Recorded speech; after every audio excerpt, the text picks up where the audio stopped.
Hello guys, welcome back to my channel. I hope you guys are doing well, and today we are going to start a playlist distributed system, and we are going to cover all the important topics in this subject um, according to the examination point of view. And in this video we are going to cover its definition, advantages, disadvantages, and its example.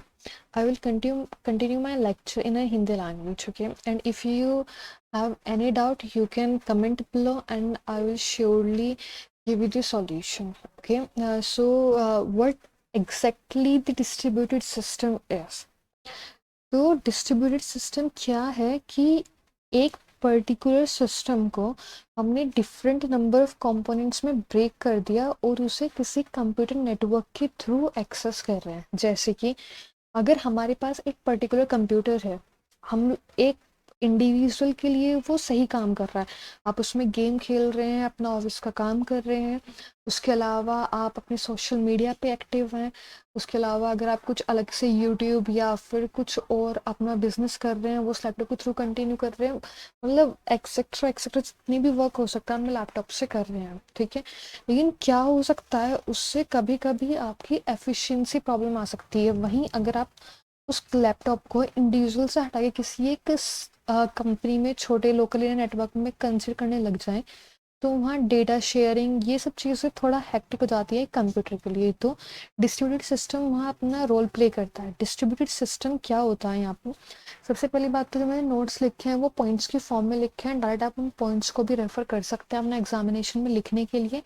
तो मेरा पूरा जो focus होगा वो इसके पूरे content को explain करने के लिए रहेगा कि आप लोगों को इसका जो मेन आइडिया है कि डिस्ट्रीब्यूटेड सिस्टम एग्जैक्टली है क्या, उसके बारे में आइडिया हो जाए। बस ये मेरा मोटिव है इस वीडियो के थ्रू। तो स्टार्ट करते हैं इसके फर्स्ट पॉइंट से कि डिस्ट्रीब्यूटेड सिस्टम जो है ना वो एक कलेक्शन है कंप्यूटर्स का, ठीक है। क्या है? कलेक्शन है कंप्यूटर्स का, ठीक है। और जब हम उसे एक साथ काम कराने लग जाए, ABCD जितने भी कंपोनेंट्स हैं अगर उन्होंने इस तरीके से कनेक्ट करे कि वो कनेक्ट होने के बाद एक सिंगल कंप्यूटर की तरह बिहेव करने लग जाए किसी एक पर्टिकुलर यूज़र के लिए, तो वहाँ पर डिस्ट्रीब्यूटेड सिस्टम आ जाता है। नाम से पता लग रहा है कि सिस्टम को डिस्ट्रीब्यूट कर देना डिफरेंट डिफरेंट कंपोनेंट्स में, सो कि वो क्या करे, एक एग्जैक्ट सिंगल कंप्यूटर की तरह बिहेव करे किसी पर्टिकुलर यूज़र के लिए, ठीक है। अब जो डिफरेंट डिफरेंट मशीन्स होती हैं वो क्या करती हैं, एक शेयर्ड स्टेट में काम करती हैं, ठीक है। मतलब कि किसी कंप्यूटर नेटवर्क के थ्रू कनेक्ट होंगी और वो क्या करेंगी, उसमें कोई जिसमें नंबर ऑफ यूजर्स हो सकते हैं वो क्या करेंगे, अपने डेटा को शेयर कर सकते हैं, या तो ईमेल के थ्रू, ठीक है, या फाइल शेयरिंग कर सकते हैं, कुछ भी एक्सेट्रा थिंग के थ्रू वो एक दूसरे से कनेक्ट कर सकते हैं, जिसकी वजह से जो उनके ऑपरेशन होंगे उस कंप्यूटर नेटवर्क के थ्रू वो कॉन्करेंटली होंगे, मतलब कि पैरेलल उसमें वो रन करेंगे, ठीक है। इसका जो मेन फोकस वो क्या होता है, इसमें मल्टीपल नोड्स होते हैं, मतलब कि एक A component, B component, C component, तो ये मल्टीपल नोड्स हो गए जो कि फिजिकली सेपरेटेड है। फिजिकल सेपरेट का मतलब कि आपका कंप्यूटर एक इंडिविजुअल जिस पर आप काम करें, लेकिन वहीं अगर हम उसके पार्ट्स को अलग अलग कर दें, मतलब स्टोरेज कहीं और करें, जैसे क्लाउड वाला सब काम आ गया, ठीक है ना।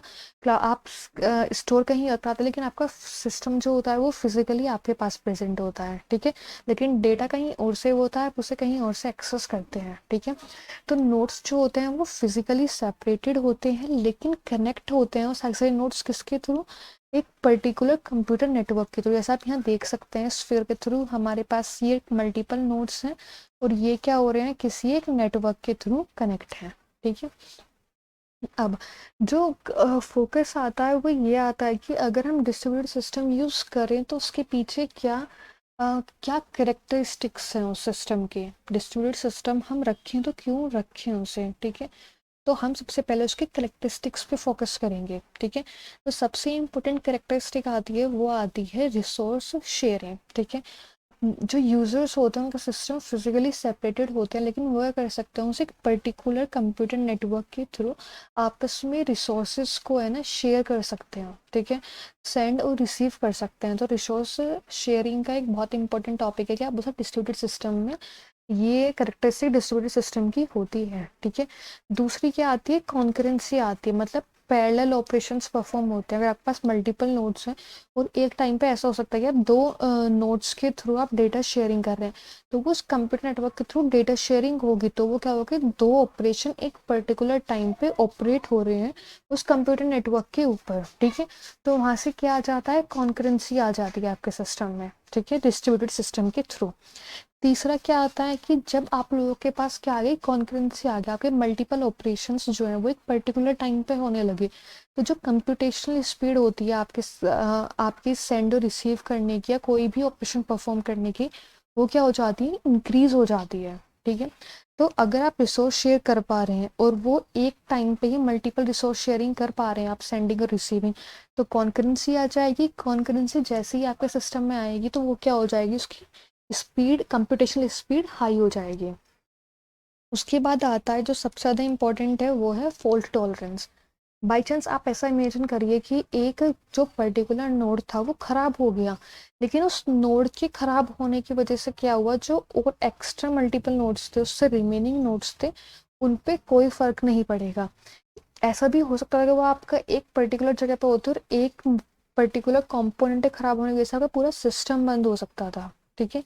लेकिन इसमें क्या होता है, आपने कंपोनेंट्स ब्रेक करते हुए वो कनेक्ट ही कंप्यूटर नेटवर्क के थ्रू कर रहे हैं, तो अगर एक पर्टिकुलर कंपोनेंट खराब भी होगा तो बचे हुए कंपोनेंट्स पे कोई फर्क नहीं पड़ेगा इसका, ठीक है। तीसरा सबसे लास्ट पॉइंट जो करेक्टरिस्टिक है वो आती है ट्रांसपेरेंसी। ट्रांसपेरेंसी हम किस टर्म्स में बोल सकते हैं, ट्रांसपेरेंसी आ सकती है, एक बात तो ये कि जो कंपोनेंट्स हैं या यूज़र हैं वो उनकी लोकेशन आपको पता नहीं होगी, ठीक है। डेटा सिक्योरिटी की के अकॉर्डिंग ट्रांसफ़र होगा, ठीक है, आपको फिजिकल लोकेशन पता नहीं होगी, तो उसकी वजह से आपके डेटा में क्या आ जाती है, ट्रांसपेरेंसी आती है। और दूसरी बात, आप कॉम्प्लेक्सिटी के टर्म में कह सकते हो कि डिस्ट्रीब्यूटेड सिस्टम को बनाना अपने आप में ही एक बहुत कॉम्प्लेक्स सिस्टम को क्रिएट करना है। आप क्या करते हो, अगर आपका सिस्टम क्रिएट हो जाता है जो कॉम्प्लेक्स है, लेकिन जब उसे यूज़र यूज़ करते हैं उन्हें उसकी कॉम्प्लेक्सिटी पता ही नहीं लगती, वो क्या करते हैं, सिंपल उसे ट्रांसफ़र और रिसीविंग के लिए यूज़ करते हैं अपना, उनका काम हो रहा है, उन्हें कॉम्प्लेक्सिटी से कोई मतलब नहीं होगा। तो आप क्या करते हो, एक ट्रांसपेरेंसी प्रोवाइड कर रहे हो अपने यूज़र को। तो ये सबसे 5 इम्पोर्टेंट कैरेक्टरिस्टिक्स हैं जो कि डिस्ट्रीब्यूटेड सिस्टम को अपने आप में ही एक यूनिक सिस्टम बनाती है, ठीक है। अब क्या आते हैं हम, हमें कैरेक्टरिस्टिक पता लग गए, डिस्ट्रीब्यूटेड सिस्टम क्या है, बस आपने कंपोनेंट्स को ब्रेक कर दिया और उसे किसके थ्रू, एक कंप्यूटर नेटवर्क के थ्रू क्या कर दिया, उसे कनेक्ट कर दिया, ठीक है। अब हम उसके एडवांटेजेस की तरफ आते हैं कि इसके अंदर जो पर्टिकुलर एडवांटेजेस हैं वो क्या होंगे। अभी मैंने जैसे रिसोर्स शेयरिंग एक्सप्लेन किया, तो रिसोर्स को शेयर करना फिजिकली अलग अलग लोकेशन पे आप लोग प्रेजेंट हो, उसके बाद भी आप रिसोर्स शेयरिंग कर पा रहे हो, तो वो क्या आ जाता है, डिस्ट्रीब्यूटेड सिस्टम के अंदर आता है। और ये बहुत ज़्यादा एडवांटेज पॉइंट है किसी भी एक पर्टिकुलर यूज़र के लिए, अपने किसी बिजनेस का काम करने के लिए या कुछ भी चीज़ एक्सेस से रिसीव करने के लिए, ठीक है। दूसरा क्या होता है, रिस्पॉन्स टाइम बहुत कम होता है डिस्ट्रीब्यूटेड सिस्टम में, मतलब आप जो एक्सेस करना चाह रहे हो वो आपको कुछ ही फ्यू सेकंड्स, मिली सेकंड्स के अंदर भी मिलता है, अगर आपका कनेक्शन ज़्यादा अच्छा है तो, ठीक है। एक्सटेंसिबिलिटी मतलब कि जब आपने कंपोनेंट्स में ये चीज़ें ब्रेक की हुई हैं और आपने ये 1 साल तक यूज़ किया, लेकिन आपको 1 साल के बाद लगता है कि हाँ मैं इसमें एक पर्टिकुलर कंपोनेंट और ऐड कर सकता हूँ, ठीक है।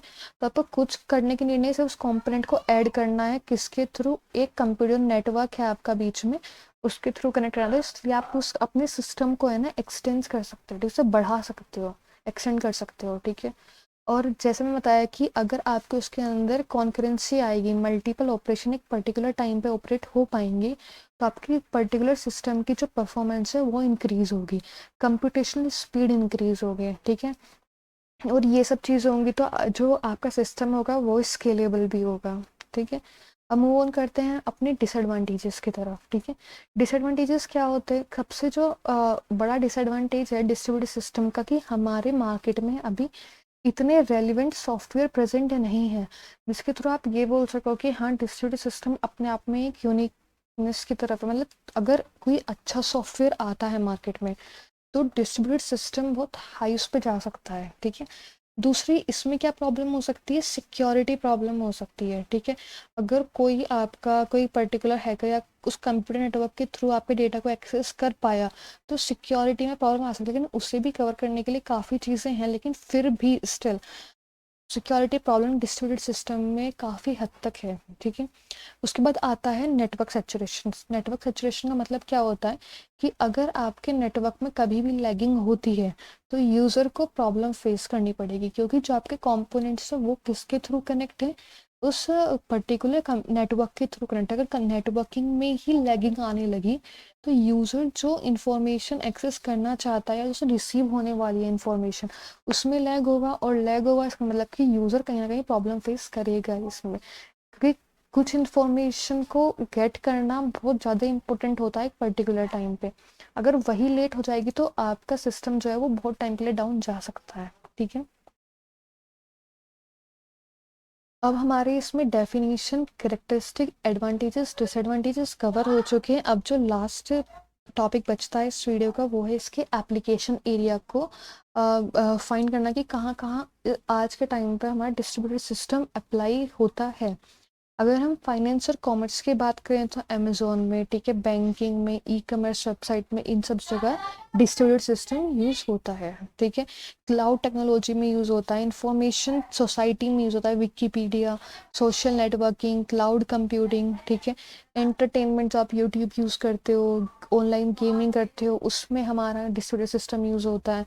हेल्थ केयर की बहुत सारी चीज़ें हैं जिसमें आप लोग यूज़ करते हो डिस्ट्रीब्यूटेड सिस्टम। एजुकेशन में तो मोस्टली यूज़ होता ही है, ठीक है, ये तो आप सबको पता ही होगा। और जीपीएस, गूगल मैप, ठीक है, सेंसर टेक्नोलॉजी, इन सब में आप याद रख सकते हो जो भी आपको इजीली याद हो जाए एग्जाम के पॉइंट ऑफ व्यू से। उसके अलावा ये दो टर्म मुझे एक्सप्लेन करनी थी कि जो इंटरनेट है, इंटरनेट भी एक टाइप का डिस्ट्रीब्यूटेड सिस्टम है। उस पर क्या करते हैं यूज़र, एक दूसरे से कनेक्ट कर सकते हैं ईमेल के through, world wide web, file transfer कर सकते हैं, ऐसे बहुत टाइप के काम कर सकते हैं। तो इंटरनेट भी क्लियर डिस्ट्रीब्यूटेड सिस्टम ही कंसिडर किया जाता है। जहाँ भी इंटरनेट का नाम सुनते हैं वहाँ कहीं ना कहीं आप लोगों के दिमाग में एक वर्ड या फिर आपको कहीं सुनने में मिलता है इंट्रानेट, ठीक है ना।